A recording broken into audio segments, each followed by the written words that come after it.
The hall was packed. The music is loud, the lights twinkling between crystal glasses, laughter and conversations permeating the stuffy air of the party. I should have told you I was coming, but I wanted to surprise you. After weeks of exhausting work, it seemed like the perfect opportunity to see her smile, relax, as she enjoyed the evening. However, as I approached the entrance, something inside me began to stir. A restlessness that seemed to prepare me for what was to come. It wasn't the surprise I had planned, but something that would change my life forever. I walked through the crowd, greeting familiar faces but keeping my eyes fixed on her, who was on the other side of the room. I saw her before she even noticed my presence. She looked beautiful, as always. But I wasn't alone. There was something about the way he touched her, a subtle intimacy, almost imperceptible to others but clear to me. My breathing stopped for a second. I stood still, just watching, as the world around me seemed to freeze. He held her arm, too close, smiling in a way I had never seen before. There was no room for doubt. That closeness was not innocent. She turned, and our eyes met. Her smile disappeared instantly, replaced by barely concealed panic. I walked towards them, slowly, each step echoing inside me like a pounding hammer. When I got close enough to smell the perfume she wore, the same one I had chosen for her last birthday, I couldn't contain the sharp tone in my voice. "What's going on here?"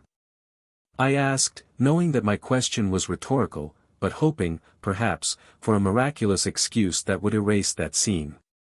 She stammered, tried to take my hand, but I backed away, looking at them both with a mixture of disgust and despair.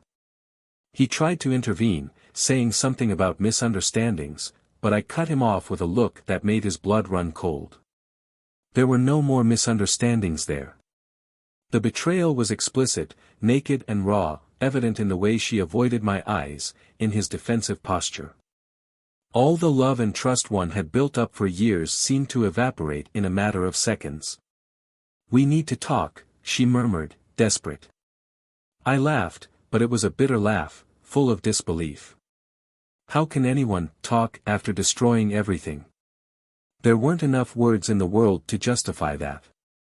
I turned my back, but she followed me, gripping my arm tightly, asking, begging for a chance to explain. At that moment, I felt the weight of humiliation crush me, the curious gazes of the people around me piercing my skin like blades. "Explain what?" "That I'm not enough for you." My voice was louder than I expected, attracting even more attention. "Or that this is my fault. Because honestly, I don't want to hear anything else from you." The silence around us was unsettling. I pulled away again, but not before staring at her lover for a few more seconds, etching his face into my memory, promising myself that he too would face the consequences. The pain was unbearable, a mixture of anger and sadness that consumed me from the inside. But in that moment, it wasn't just about what she had done. It was about what it meant for me, for us, for everything we had built together. I left the party, but the scene stayed with me. The image of her and him together, the way she seemed comfortable until she was caught, the pathetic attempts to justify the unjustifiable. I knew that night was the end of something I believed was indestructible. But it was also the beginning of something new, something I couldn't predict but which promised to be as devastating as it was eye-opening. However, there was something she didn't know. Something that would make those excuses useless and their explanations even more empty. I knew more than she realized. It wasn't just the betrayal that haunted me, but the reason behind it. I was about to discover how far lies could go and, more importantly, how far I was willing to go to settle the score. Now, sitting in the silence of my car, reliving every detail of that night, a question echoed in my mind: what makes someone cheat? Would it be selfishness, neediness, or something deeper, darker? I knew that finding the answer wouldn't change what happened, but maybe, just maybe, it would help me understand how I got there. Or maybe not. Maybe it was just the beginning of an even darker spiral. I started the car and started driving, with no clear destination, just trying to escape the whirlwind that had become my mind. But as the city's lights blurred past, one thing was certain: this betrayal had consequences. Not just for me, but for everyone involved. And I was determined to make sure no one came out of this unscathed. Welcome to our channel. Here, we do not support any type of betrayal. The stories you will hear are fictional, but they carry an important truth: betrayal destroys lives, erodes trust and leaves deep scars. Our goal is to show how these choices can have devastating consequences. Get ready now to dive into a shocking story, full of twists and intense emotions. Take a deep breath, because what you are about to hear will stir your feelings. Good story. Ethan and Clara's marriage was, to all outside eyes, a solid, almost exemplary union. They had met at the end of college, at one of those parties where no one expects to find anything meaningful. Clara, with her light smile and eyes that seemed to capture every detail around her, caught Ethan's attention before he even had the courage to say something. He was her opposite in many ways, reserved and methodical, a man of few words, but with a look that brimmed with intensity.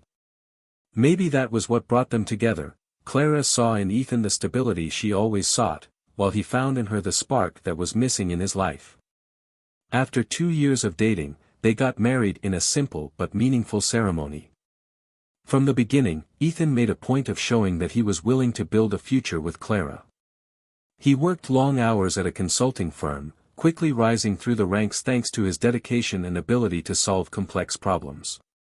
Clara, on the other hand, had the soul of an artist. After leaving behind an administrative job that didn't make her happy, she dedicated herself to opening her own gallery. The small space she rented was a haven, filled with vibrant canvases, intriguing sculptures, and a touch of organized chaos that reflected her own personality. The balance they had found seemed unshakable. Clara knew that Ethan's late nights at the office were part of his effort to provide them with comfort and security. Ethan, in turn, admired Clara's passion for art, even if he didn't always understand the world she created in her paintings.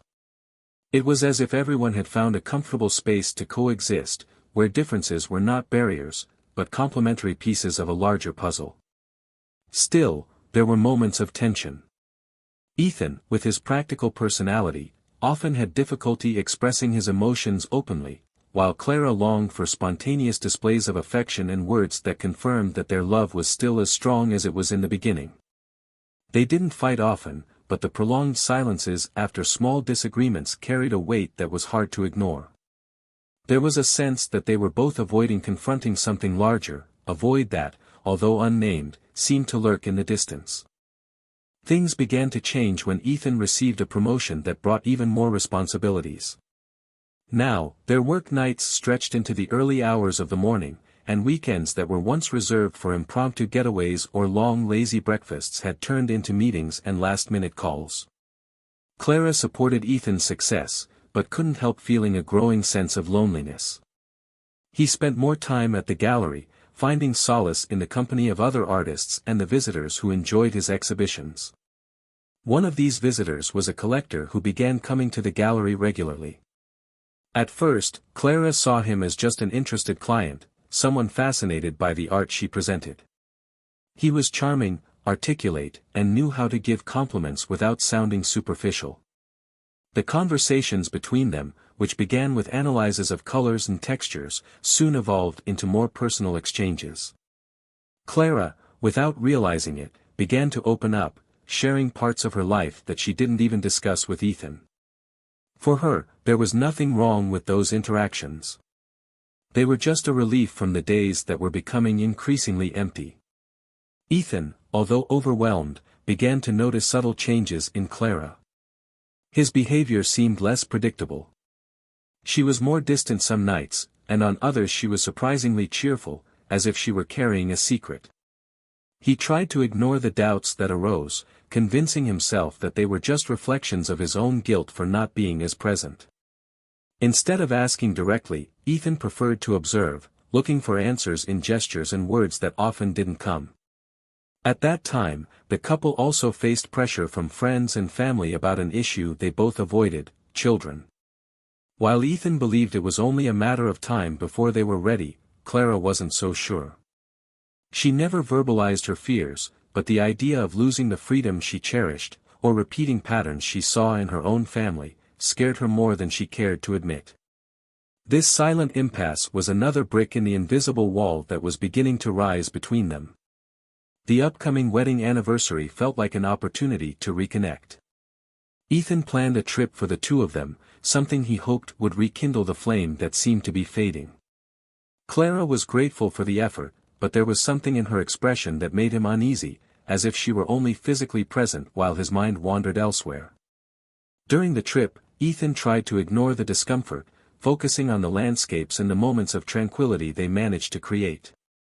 Clara, in turn, tried to convince herself that it was just a phase, that the love she felt for Ethan would be enough to overcome whatever was troubling her.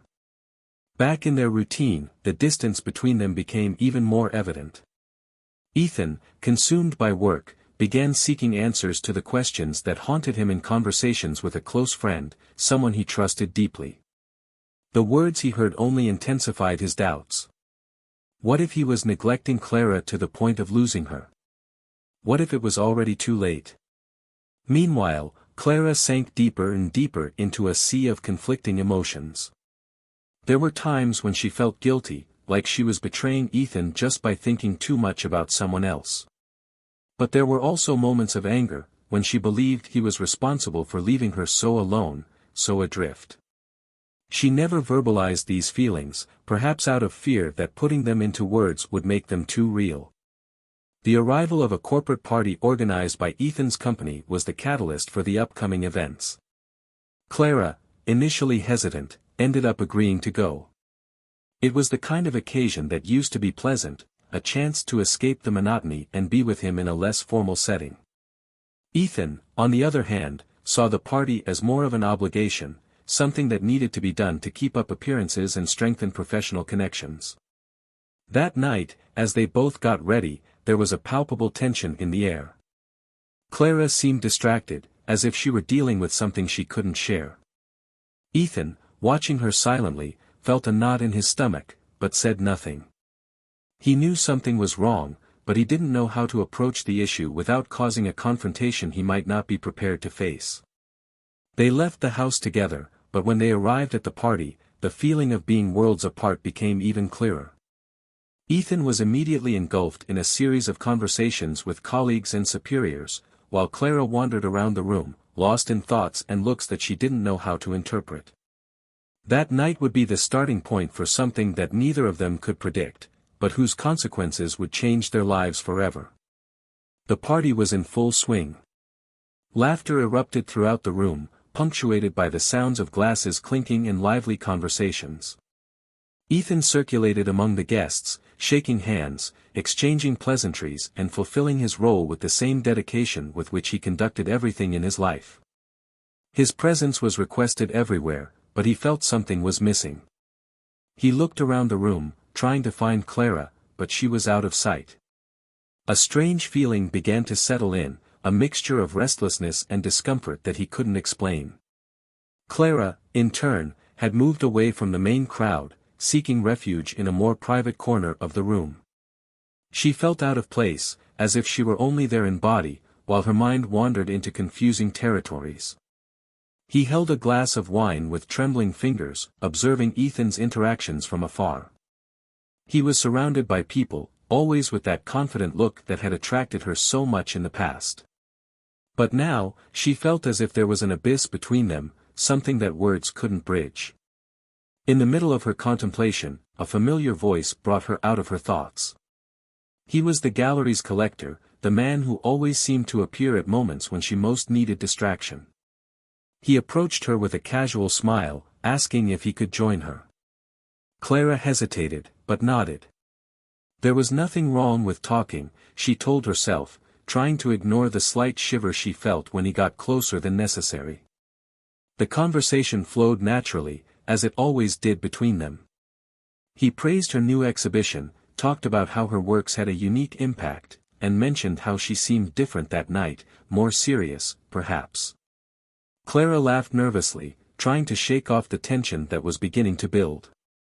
She felt torn, as if each word exchanged was a step further from Ethan and closer to something she didn't know whether she wanted or feared. Meanwhile, Ethan finally found a moment of respite and decided to look for Clara. He passed through the main hall, looking between the groups of guests, but she wasn't there. He roamed other environments, feeling the discomfort build in waves. A series of scenarios began to form in his mind, each more disturbing than the last. Deep down, he knew something was wrong, but he fought the idea, trying to rationalize her behavior as simple tiredness or annoyance. Clara and the collector, on the other hand, had left the main party. He suggested a quieter place, away from the hustle and bustle, where they could talk better. Clara hesitated again, but followed him. They climbed a side staircase that led to a dimly lit terrace. The cool night air seemed to ease some of the tension, but not enough to lift the weight that was accumulating on his shoulders. He began to speak in a more personal way, revealing details of his life, his frustrations, his desires. Clara listened to him, but her responses were hesitant, as if a part of her knew she was crossing an invisible boundary.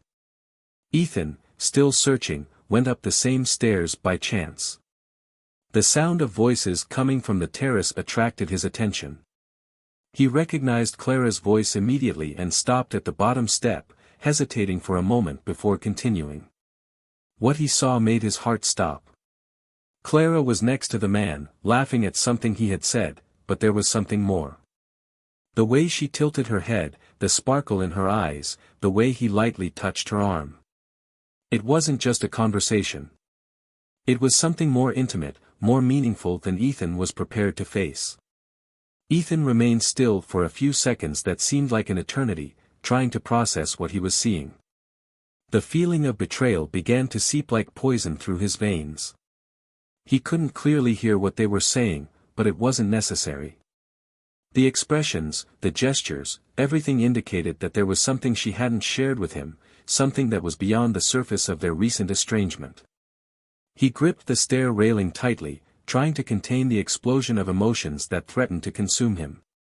On the terrace, Clara began to realize the gravity of the moment. The man approached a little closer, their eyes met, and for a moment, everything seemed to stop.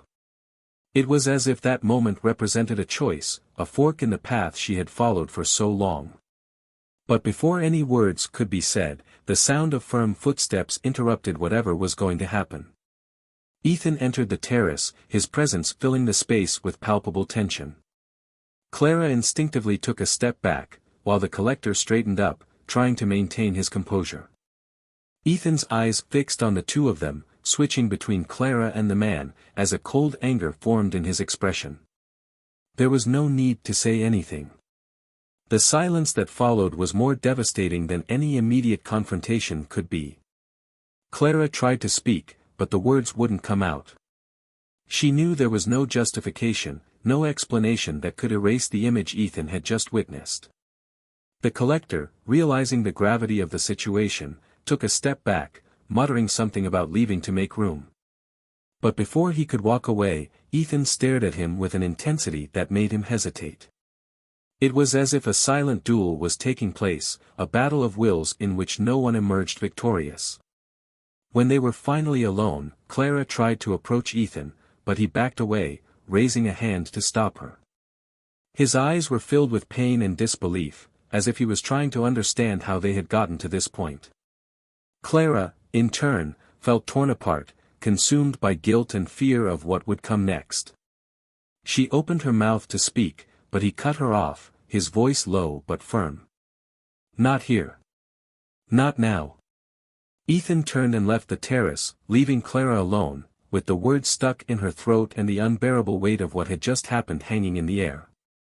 The impact of the moment seemed to reverberate in every corner of empty space, and she knew that nothing would be the same. Ethan stayed up all night, sitting in the living room with the lights off. The images of what he had witnessed on the party's terrace replayed in his mind like an endless movie. The betrayal was evident, even if no words were spoken. The weight of the silence between him and Clara, who had returned to the apartment hours later, was suffocating.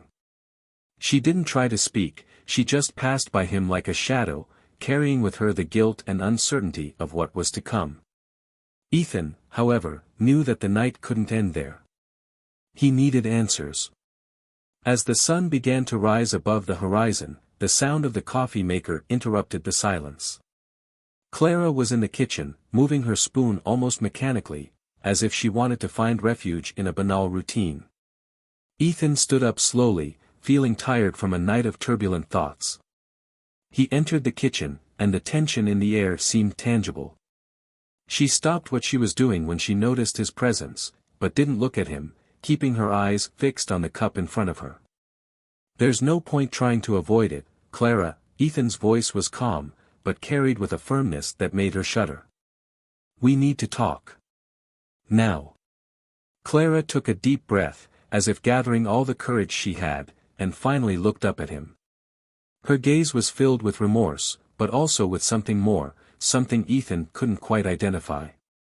She nodded, pulling out a chair to sit on, while he did the same, positioning himself in front of her, with his arms crossed and his gaze fixed on her. "I know what you saw," she began, her voice barely above a whisper. "And I know there are no excuses for that." "So tell me," Ethan interrupted, his patience running thin. "What's going on, Clara? Who is he? And why did you think you could do this to me, to us?" She looked down, as if the words she needed to say were too heavy a burden to carry. For a few seconds, the only thing that could be heard was the distant sound of morning traffic. Ethan didn't look away, waiting for her to finally speak. When Clara looked up again, there were tears in them. "I never planned for this to happen, Ethan. Never. He appeared at a time when I felt alone, invisible.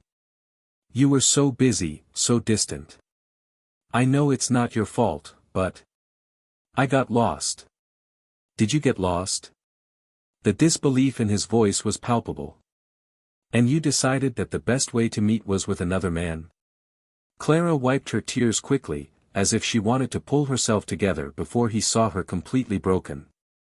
But Ethan's words were like blows, and she knew she deserved every one of them. "I was wrong, yes. And I wanted to stop. I wanted to tell you everything before it was too late. But there's something else, Ethan, something you need to know. Something I didn't have the courage to say before." He frowned, confused. The betrayal wasn't enough, now there was more. What could be so serious that she was hesitant to reveal it? "So say it, Clara. Get it over with already." She took a deep breath, finding the strength to face the truth she had hidden for so long. "He didn't appear in my life by chance. He came after me because there was something he wanted, something that involved you." Ethan's heart raced, and his mind began working quickly, trying to connect the dots. He leaned forward, his eyes fixed on hers. "What are you saying, Clara? Was he using you? For what?" She hesitated again, but knew she could no longer run away. "He's someone you know, Ethan. Someone who was rejected by you in the past, someone who holds a grudge and who saw in me an opportunity to get to you. He wanted information, he wanted to sabotage you." The revelation hit Ethan like a punch in the gut. Clara's words floated through his mind as he tried to absorb what he had just heard. "Who is he?" His voice came out as a dangerous whisper. Clara opened her mouth to respond, but was interrupted by the sound of the doorbell. They both looked at each other in confusion before Ethan stood up and walked to the door. When he opened it, his face immediately hardened. There he was, the man he had seen on the terrace. The same casual smile, but now with an air of defiance that made Ethan's blood boil. "Good morning," said the man, ignoring the tense atmosphere. "I think we have some things to discuss." Ethan didn't respond, just stepped aside, allowing him to enter. Clara stood up immediately, nervousness written across every line of her face. The man approached her, but Ethan blocked the way, standing between the two. "If you have something to say, tell me." Ethan's voice was low, but filled with contained anger that could explode at any moment. The man smiled again, as if he was enjoying the situation. He took something out of his pocket, an envelope, and placed it on the table. That should clear everything up. Ethan cautiously took the envelope, opened it, and began reading. As his eyes ran over the words, his face changed.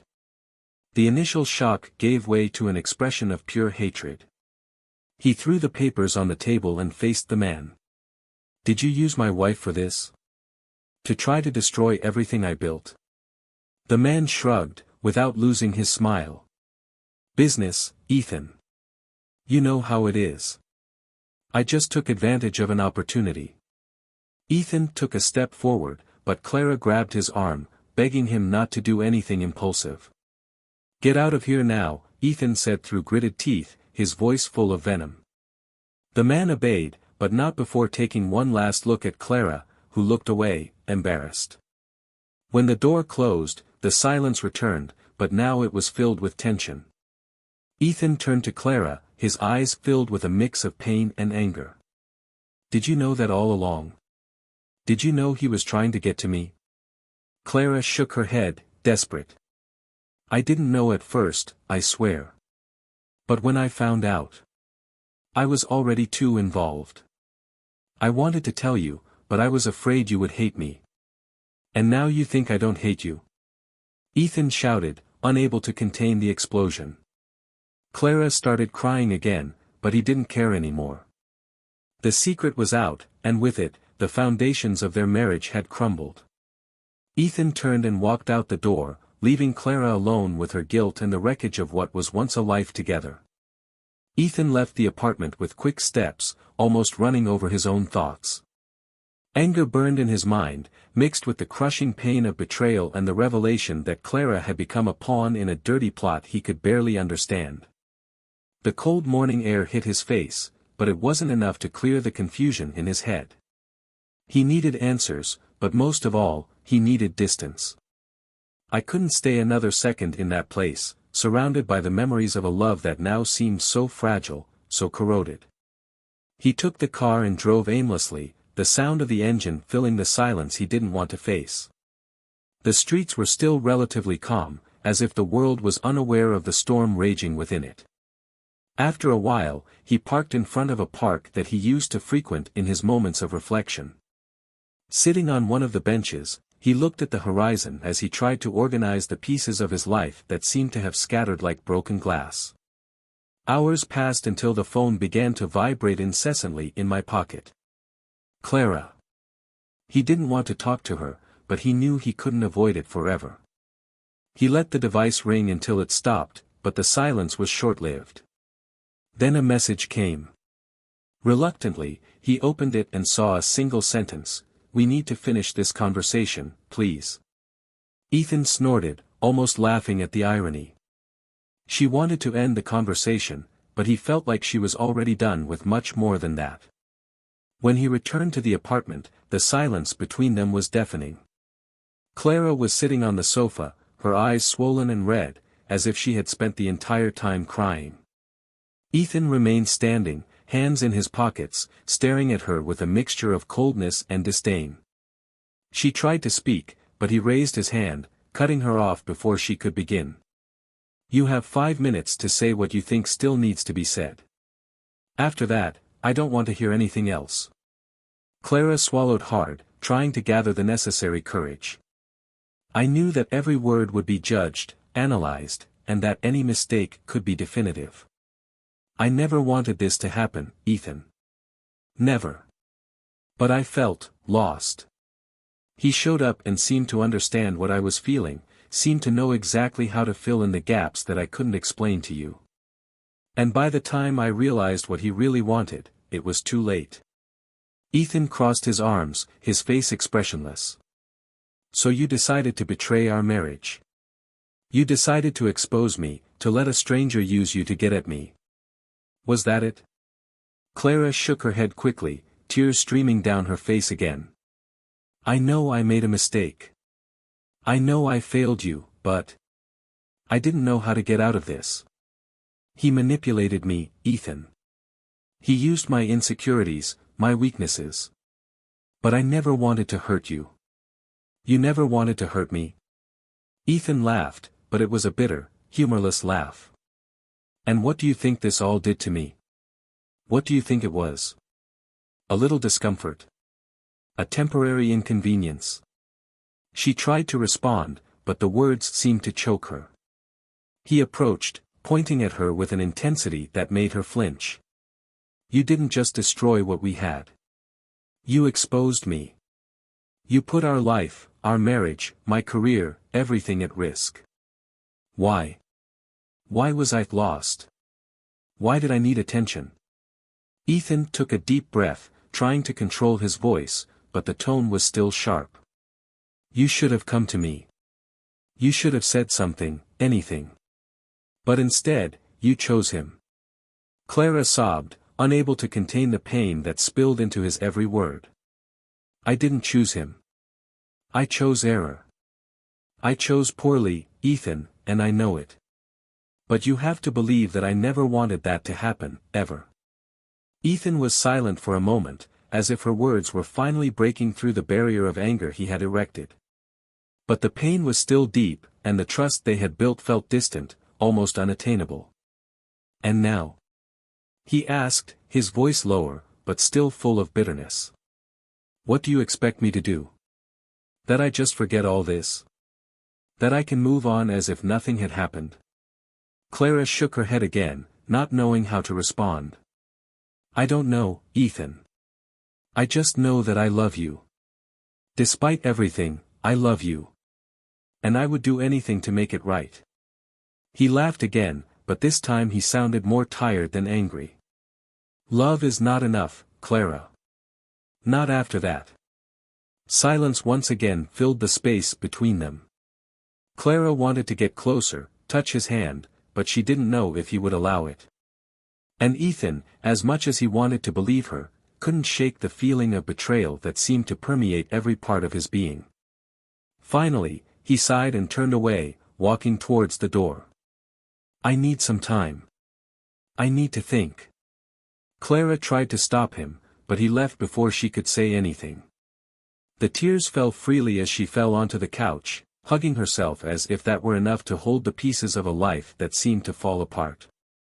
Ethan, on the other hand, drove aimlessly again, trying to find some clarity amidst the chaos in his mind. Hours later, he stopped in front of a hotel. "I needed space, distance, a place where I could breathe without the constant weight of Clara's presence. But deep down, I knew that space wouldn't solve everything. There were wounds that would need much more than time to heal." Ethan remained in the hotel room for days, immersed in a silence that was only interrupted by the sound of the television, used more to fill the void than out of real interest. He had isolated himself from the world, unable to face the questions he knew would come from friends and colleagues. The initial anger had dissipated, but in its place was an overwhelming sadness, a sense of loss that seemed to eat away at every part of his soul.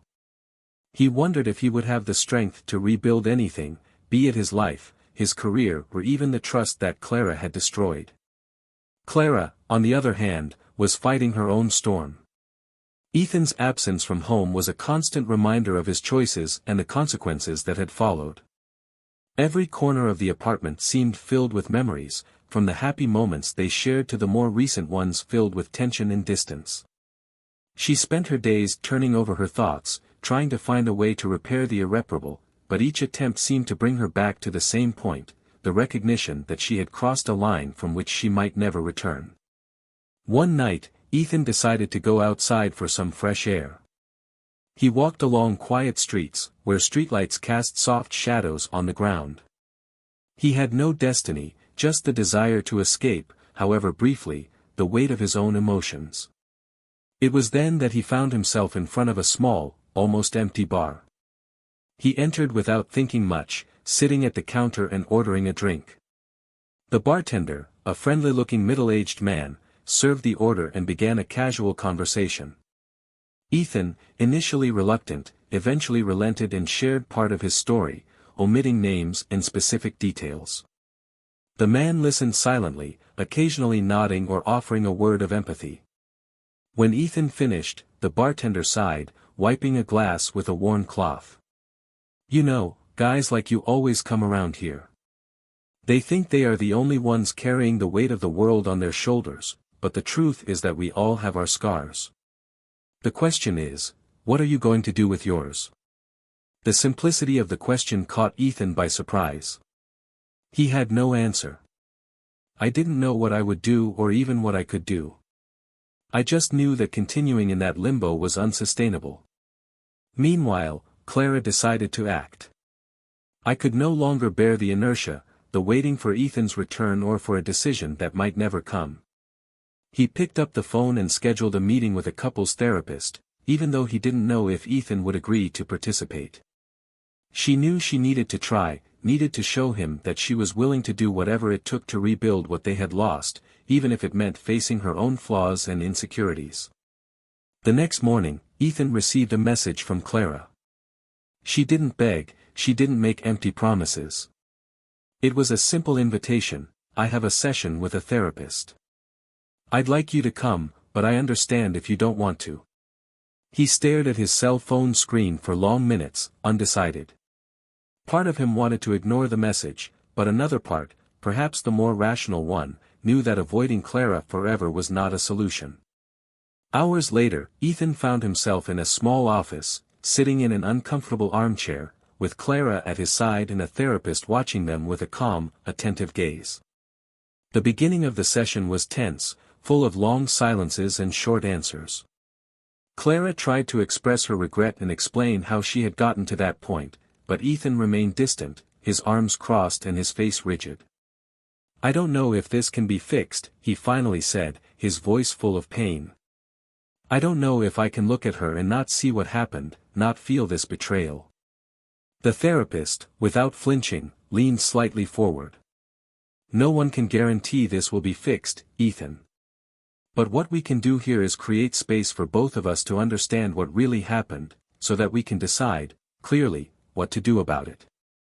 Clara, with tears in her eyes, looked at Ethan, looking for some sign that he was willing to try. But he didn't return the look, remaining focused on a distant point in the room.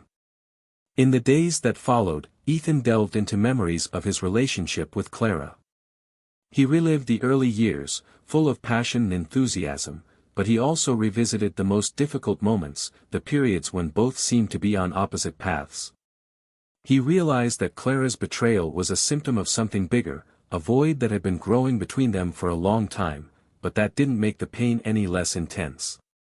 It didn't erase the fact that she had chosen someone else instead of looking for him.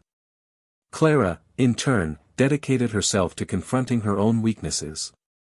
She began attending therapy sessions alone when Ethan didn't show up and began writing letters to him, letters that might never be sent, but that helped her organize her thoughts and emotions. She knew that rebuilding her marriage, if it were possible, would require more than words. It would require real changes, both from her and from him. Ethan eventually started responding to Clara's messages. His answers were short and cautious, but they no longer carried the initial coldness. He didn't know if he was ready to forgive her, but he was beginning to recognize that holding a grudge was as exhausting as the betrayal itself. He needed time, but more than that, he needed clarity. One cold afternoon, Ethan received one of Clara's letters. She had left it at the hotel lobby, inside a simple envelope. He opened it hesitantly, reading each word carefully.